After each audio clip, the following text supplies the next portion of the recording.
Pô, baile de shortinho pra exibir o bom.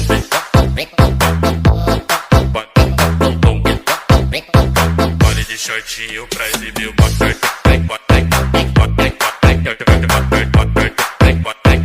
Bismillahirrahmanirrahim. Assalamualaikum warahmatullahi wabarakatuh.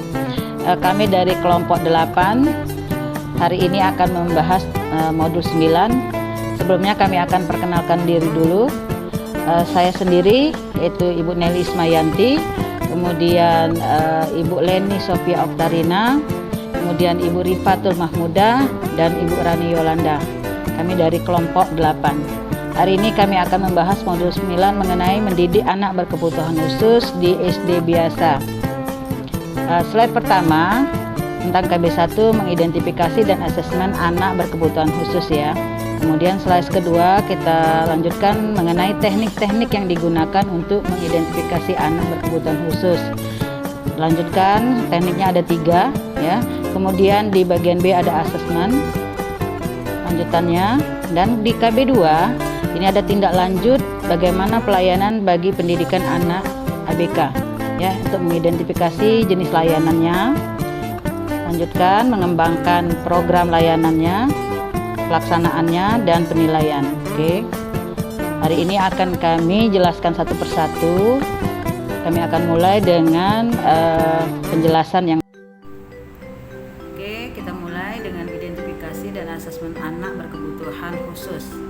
Langkah awal yang dilakukan guru yang mengajar di sekolah biasa adalah mengetahui apakah di kelasnya ada anak yang memerlukan bantuan khusus karena ada kelainan, dan selanjutnya guru bisa menetapkan tingkat kemampuan yang dimiliki si anak di bidang apa ya. Kemudian dengan 2 langkah ini merupakan landasan untuk merancang bantuan seperti apa yang akan diperlukan si anak. Pertama, identifikasi ABK. Untuk melakukan identifikasi berdasarkan pada asumsi bahwa anak-anak yang menyandang kelainan menunjukkan penampilan atau perilaku yang sedikit banyaknya berbeda dengan yang semestinya. Tujuan utama identifikasi adalah mengenal atau menemukan anak yang menyandang kelainan dan jenis kelainan yang disandangnya.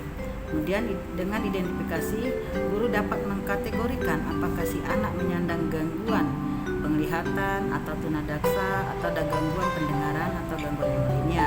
Kemudian atau mungkin si anak menyandang kelainan yang lain seperti tunagrahita ringan, anak berkesulitan belajar, atau anak yang termasuk yang berbakat. Oke.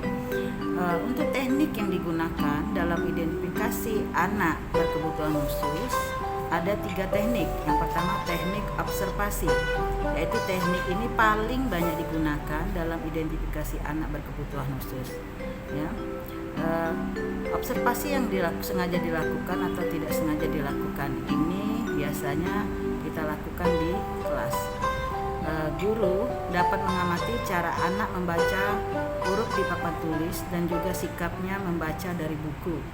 Atau guru juga dapat melihat seorang anak itu selalu memiringkan kepalanya ke arah guru ketika sedang menjelaskan, atau guru dapat menduga bahwa anak itu mengalami gangguan pendengaran. Untuk mengidentifikasi, ingatkan kembali karakteristik fisik anak dengan gangguan pendengaran. Anak-anak ini akan selalu menatap lawan bicaranya, bertanya kepada teman sebelahnya, dan memiringkan kepala ke arah sumber suara.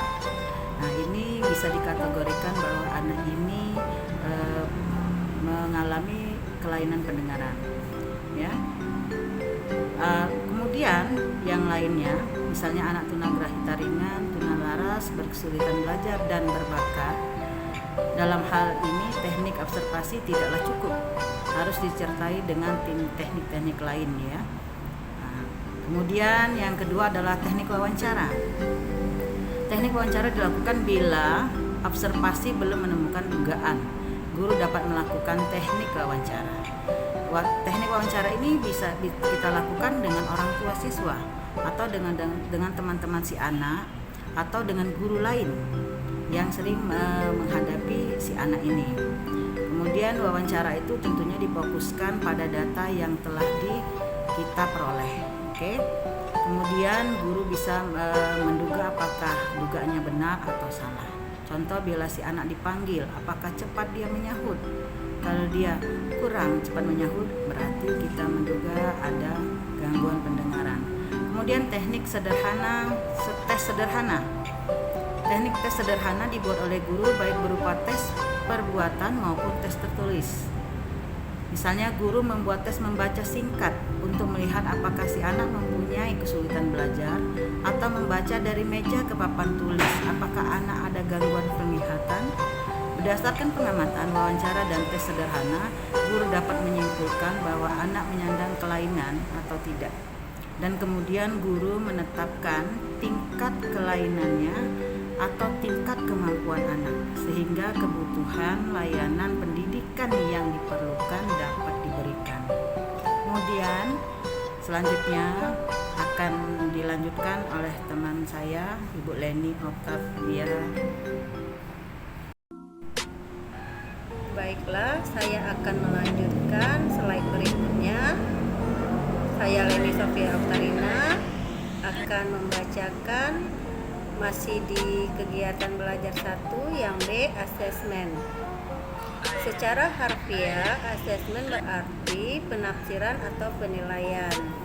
Asesmen pendidikan anak berkebutuhan khusus adalah suatu proses yang sistematis dalam mengajukan pertanyaan pendidikan yang relevan tentang perilaku belajar seorang siswa dengan tujuan penempatan dan pembelajaran. Informasi yang diperoleh dari asesmen digunakan untuk menempatkan anak pada sekolah atau kelas yang sesuai, serta mengembangkan program pembelajaran yang sesuai dengan kemampuan anak. Ada 5 butir kode etik yang harus dipegang teguh dalam melakukan asesmen, sebagaimana yang diungkapkan oleh McLaughlin dan Lewis, yaitu: yang pertama, tidak kecerobohan dalam pengadministrasian. Kedua, tidak ada jalan pintas dalam merancang rencana asesmen seorang siswa. Ketiga, tidak ada kecurangan dalam pemberian skor. 4, dalam pertemuan, anggota tim tidak boleh diwakili. Dan yang kelima, tidak ada tindakan yang bersifat diskriminatif. Kode etik ini perlu untuk menjaga kevalidan hasil asesmen karena digunakan untuk penempatan dan merancang program bagi anak. Selanjutnya, slide berikutnya akan dibacakan oleh Ibu Rani Yolanda. Baiklah, saya Rani Yolanda akan melanjutkan kegiatan belajar 2, yaitu tentang tindak lanjut pelayanan pendidikan bagi ABK. Jadi secara umum seorang guru atau pendidik diharapkan dapat memberikan tindak lanjut pelayanan pendidikan kepada ABK yang ada di kelasnya. Rincinya, seorang guru atau pendidik dapat mengidentifikasi jenis layanan pendidikan yang dibutuhkan oleh ABK berdasarkan hasil asesmen, yaitu di kegiatan belajar 1 tadi. Kemudian merancang program pelayanan pendidikan, dan hal-hal tertentu dapat merujuk ABK ke profesional yang relevan melaksanakan program pelayanan pendidikan serta menilai keefektifan program. Kemudian yaitu A. Mengidentifikasi jenis layanan pendidikan yang dibutuhkan oleh ABK. Kebutuhan antar satu ABK itu berbeda dengan ABK yang lain. Jadi, hasil asesmen itulah yang merupakan rujukan utama untuk menentukan kebutuhan layanan pendidikan bagi ABK. Berikut langkah-langkah dalam menafsirkan kebutuhan layanan pendidikan bagi ABK, yaitu: pertama, tetapkan kemampuan yang semestinya dikuasai oleh ABK. Kemudian yang kedua, deskripsikan kemampuan yang dimiliki anak berdasarkan hasil asesmen. Kemudian yang ketiga, bandingkan kemampuan yang dimiliki anak dengan kemampuan yang seharusnya dia kuasai. Lalu yang keempat, gambarkan kesenjangan antara kemampuan yang dimiliki anak dengan kemampuan yang harus dia miliki. Lalu yang terakhir, yang kelima adalah berdasarkan kesenjangan tersebut, tafsirkan kebutuhan program layanan pendidikan untuk mencapai kemampuan yang semestinya. Kemudian dilanjutkan oleh rekan kami yang lain, Ibu Rifatul Mahmuda, kegiatan belajar 2. Baik, terima kasih. Baiklah, saya Rifatul Mahmuda akan melanjutkan membaca PPT dari kelompok kami. B. Mengembangkan program layanan pendidikan. 1. Hasil asesmen dan segala usaha untuk menafsirkan kebutuhan layanan pendidikan bagi anak berkebutuhan khusus yang ada di kelas kita tidak akan ada artinya jika tidak ditindaklanjuti dengan pengembangan program. Yang kedua, idealnya pengembangan program ini dilakukan oleh sebuah tim yang menangani anak berkebutuhan khusus sejak tahap identifikasi.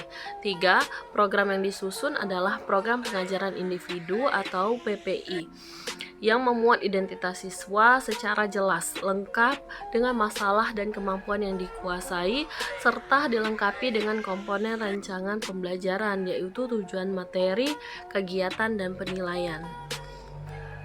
Pelaksanaan program. Untuk pelaksanaan program bagi anak-anak tertentu yang tidak mungkin ditangani oleh guru, perlu dilakukan tindakan referral, yaitu merujuk atau mengirim siswa ke ahli lain untuk asesmen dan pelayanan program. Pelaksanaan program dilakukan dengan terlebih dahulu menyiapkan berbagai hal yang diperlukan seperti jadwal, materi, media, serta lembar observasi. Dan terakhir, penilaian program pelayanan pendidikan. Penilaian program dilakukan selama layanan pendidikan diberikan. Hasil penilaian dalam proses digunakan untuk perbaikan ulang. Sedangkan hasil penilaian akhir digunakan untuk mengkaji ulang seluruh komponen program. Kolaborasi dengan anggota tim dilakukan sejak perencanaan sampai dengan penilaian program. Terima kasih.